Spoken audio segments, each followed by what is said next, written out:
pessoal, beleza? Tudo bem? Voltamos aí para mais uma aula nossa aí. Falaremos mais um pouco aí sobre a América. E você deve estar perguntando, o que você vai falar hoje? Hoje, como você pode observar aqui do lado, irei falar sobre pós-independência e neocolonialismo. Mas pós-independência de quê? Oh, meu Deus do céu! O que nós estávamos falando antes? Processos de independência da América Espanhola. Tranquilo? Processo de emancipações. Hoje nós iremos falar sobre pós-independência e neocolonialismo. Beleza, pessoal?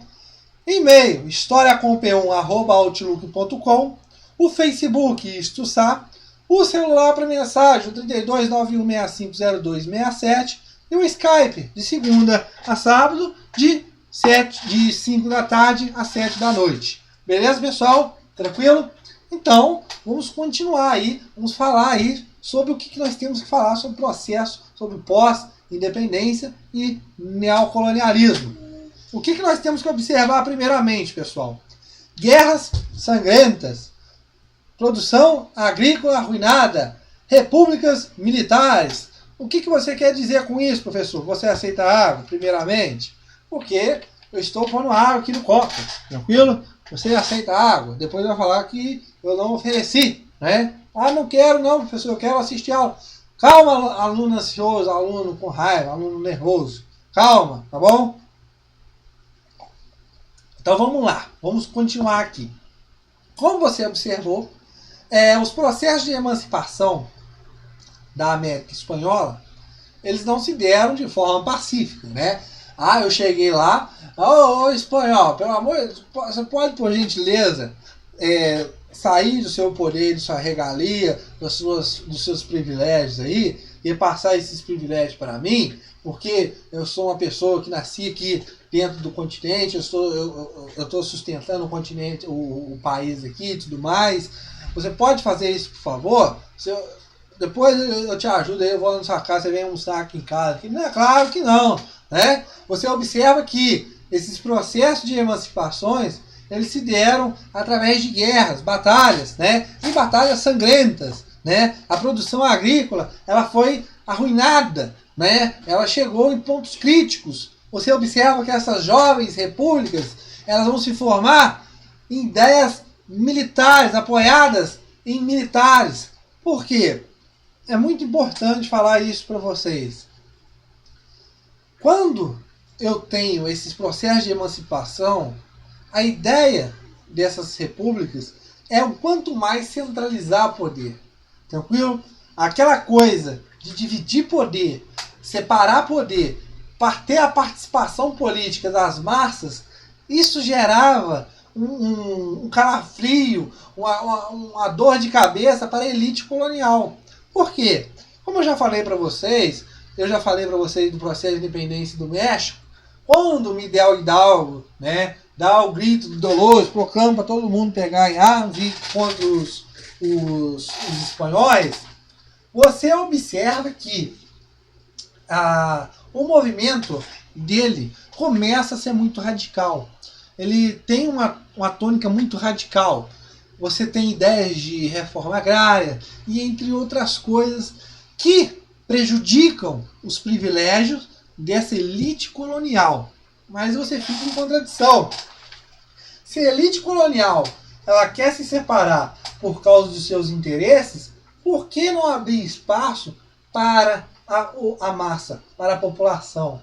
Por causa de que, se eles fazem isso, eles também começam a perder os seus privilégios. Tranquilo, pessoal? Aí você vai observar, no caso do México, no primeiro momento a elite colonial apoia, mas quando observa que aquilo vira uma coisa desordenada, que ameaça até mesmo os seus privilégios, né, eles começam a sair fora e apoiar a coroa. Tranquilo, pessoal? Então, a ideia de um poder centralizado é mandar a mensagem de cima para baixo.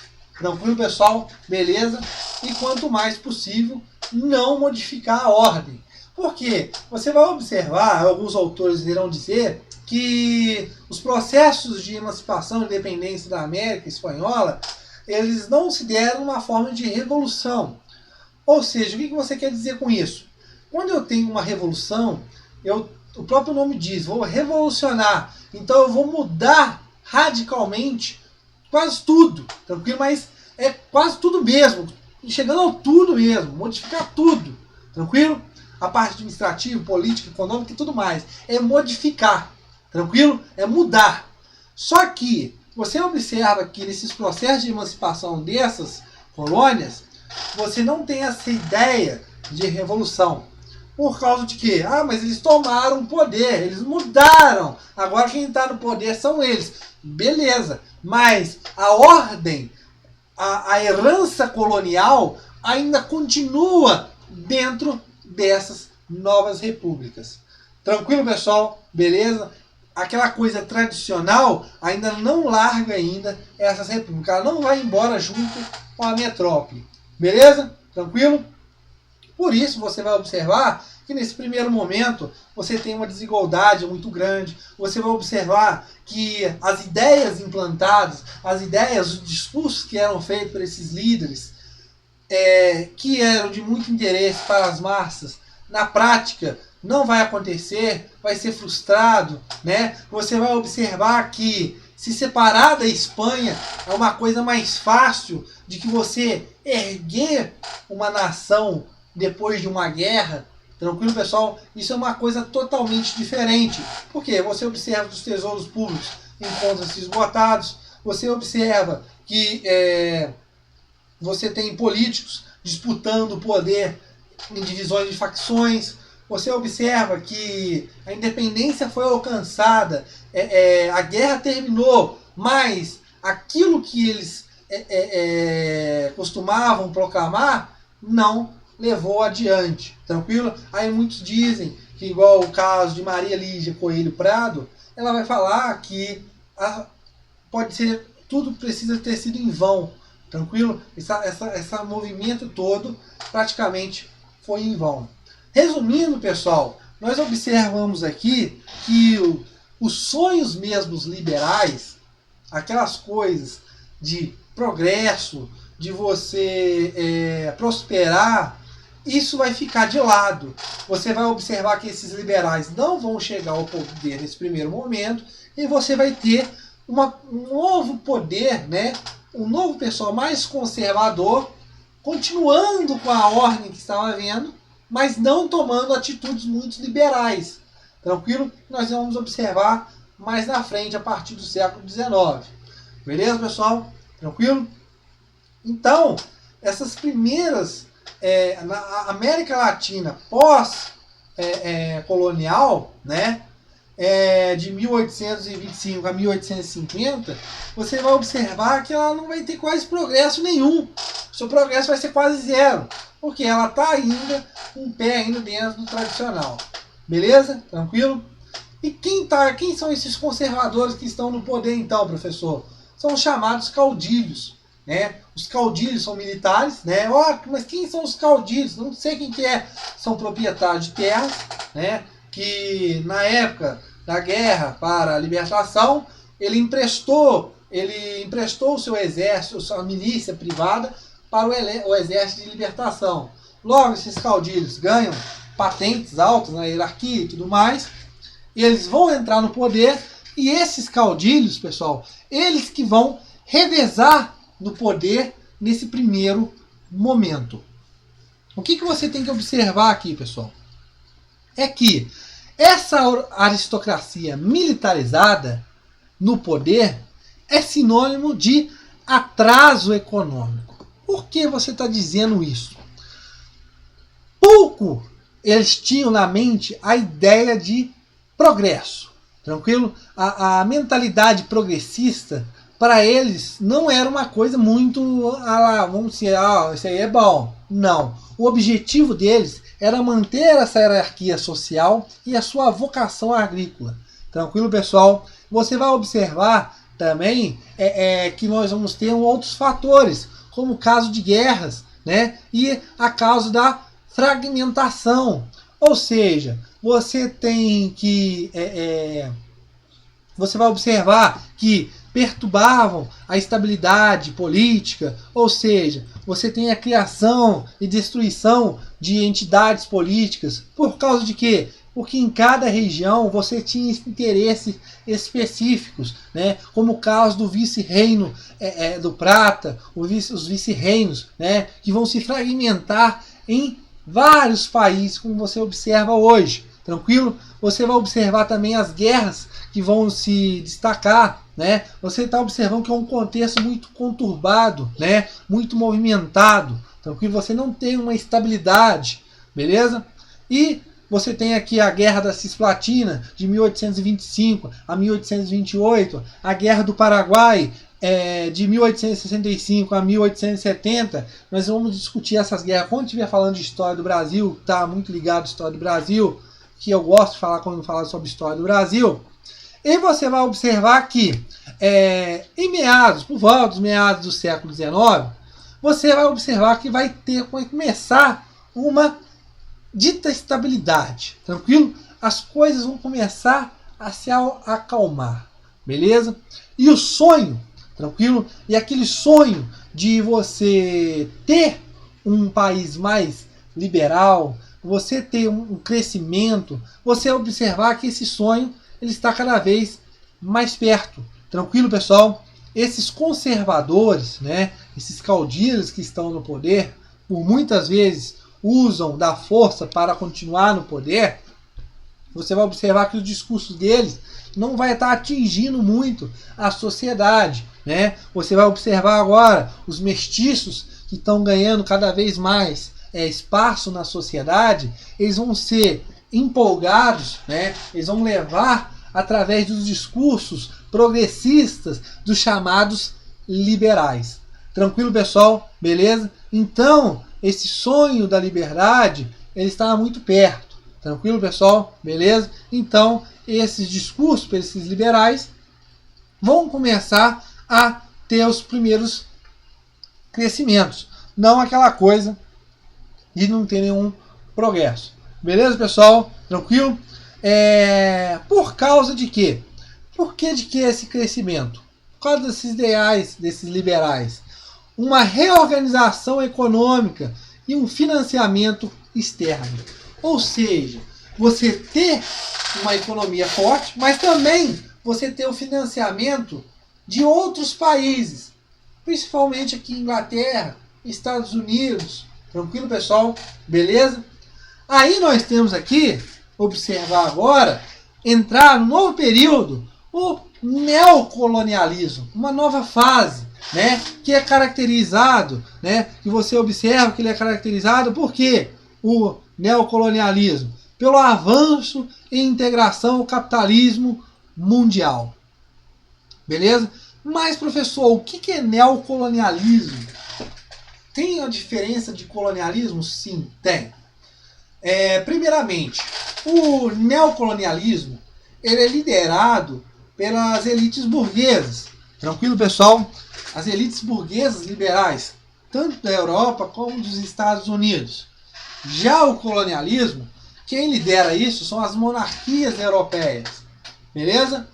Você observa que o modelo do neocolonialismo vai ser o capital industrial. Já no caso do colonialismo, você tem o quê? O capital financeiro e comercial. Tranquilo, pessoal? Beleza? Tudo bem? Você tem esse neocolonialismo aí surgindo aí, volta de 1870 até 1930. Beleza, pessoal? Só que o que você tem que observar aqui, e é de muita importância também, é que essa integração, né, essas mudanças, né, que você vai observar, esses avanços, essa integração dentro desse capitalismo mundial que está absorvendo cada vez mais essas sociedades, onde você observa que você tem que ter um local de fornecer matéria-prima, mão de obra barata e mercado consumidor. Esses países mais avançados, no caso da Inglaterra, eles buscam isso, os Estados Unidos e tudo mais. Beleza, pessoal? Tranquilo? Você observa, então, que todos vão, mas não igual. O que isso quer dizer? O que eu quero dizer com isso? Que todos vão aderir a esse negócio do capitalismo mundial. Só que ele não vai acontecer da mesma forma, de igual momento, com igualzinho, todo momento de cada um. Ou seja, ele não vai nascer, ele vai passar para todo mundo, só que ele não vai progredir em todos igualmente. Tranquilo, pessoal? Vai ser em momentos diferentes. Beleza, pessoal? E esses países vão lançar essas bases para a industrialização na primeira metade do século XX. Beleza, pessoal? Você observa a modernização urbana, né? As elites imitando os modelos europeus e dos Estados Unidos. Você observa que não para todos. O que eu quero dizer com isso, pessoal? As elites coloniais, essa modernização urbana, ela vai dar no caso que essas elites elas vão começar a imitar os modelos que vêm da Europa e dos Estados Unidos. Só que esses modelos adotados não vai servir para todos. Ou seja, o que eu quero dizer com isso? Quando você tem a construção de uma ferrovia, ela vai ligar um local produtor até um porto. Essa ferrovia, ela não vai ligar cidades em si. Tranquilo, pessoal? Você observa aqui uma desigualdade entre essas classes, uma diferença muito grande, uma inclusão e exclusão. Beleza? Tranquilo? Outra influência será também a vinda de imigrantes, né? Você vai ter a chegada de imigrantes ao continente americano, né? Imigrantes que estão querendo novos rumos, né? Ter uma nova vida e tudo mais. Por quê? Você tem uma Europa que está com uma população muito grande e quer esvaziar, quer mandar um pouco dessa mão de obra excedente para outros lugares. Tranquilo, pessoal? Beleza? E você observa o quê? Que esse painel, esse contexto todo, ele é contraditório. Por quê? Você tem casos tradicionalistas e modernistas. Você tem casos de dependências e desenvolvimentos. Por quê? Muito caso de dependência, você vai observar que vários países avançados, né, como o caso de Inglaterra, vão financiar esses novos países, esses novos estados. Tranquilo, pessoal? Beleza? Só que você vai observar que vai impulsionar movimentos nacionalistas e revolucionários anti-imperialistas. O que eu quero dizer com isso?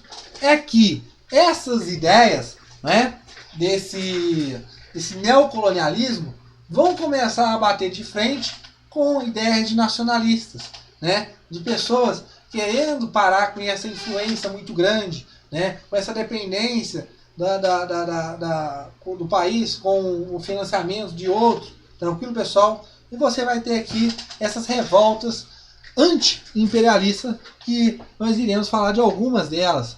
Beleza, pessoal? Então na nossa próxima aula nós falaremos mais.